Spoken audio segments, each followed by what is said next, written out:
હરિદ્વારમાં ગંગાના તેજ પ્રવાહ વચ્ચે કાવડ યાત્રા દરમિયાન ચિંતાજનક સ્થિતિ સર્જાઈ હતી.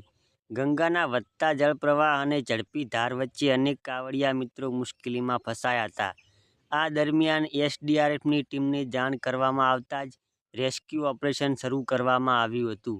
મળતી માહિતી મુજબ ગંગાના તેજ પ્રવાહમાં કુલ 21 કાવડિયા ફસાયા હતા.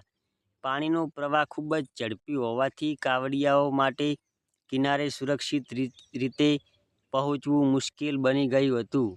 ઘટનાની જાણ થતાં એસડીઆરએફના જવાનો તાત્કાલિક રેસ્ક્યુ સાધનો સાથે ઘટના સ્થળે પહોંચ્યા હતા.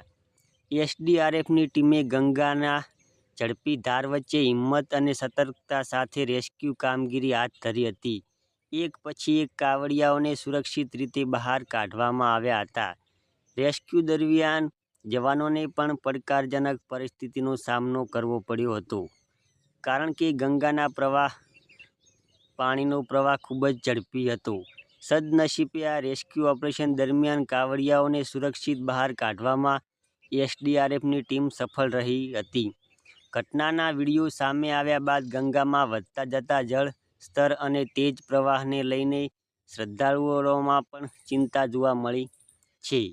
પ્રશાસન અને રેસ્ક્યુ ટીમ દ્વારા શ્રદ્ધાળુઓને ગંગામાં સ્નાન કરતી વખતે સાવચેતી રાખવા અને સુરક્ષિત સ્થળે જ રહેવાની અપીલ કરવામાં આવી રહી છે. ખાસ કરીને જ્યાં પાણીનો પ્રવાહ વધુ ઝડપી હોય ત્યાં ન જવા માટે લોકોને સૂચના આપવામાં આવી રહી છે. કાવડ યાત્રા દરમિયાન આવી ઘટનાઓ ફરી ન બને તે માટે સુરક્ષા વ્યવસ્થા અને રેસ્ક્યુ ટીમોને પણ સતર્ક રાખવામાં આવી છે.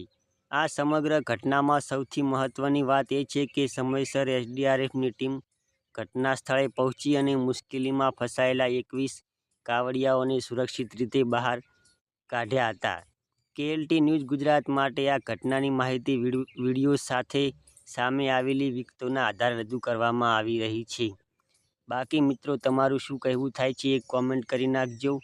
ચેનલ પર નવા આવ્યા હોય તો વિડીયોને લાઇક, શેર, સબસ્ક્રાઈબ કરી દેજો, જેથી નવા વિડીયોનું નોટિફિકેશન તમને તરત જ મળી જાય. જય માતાજી.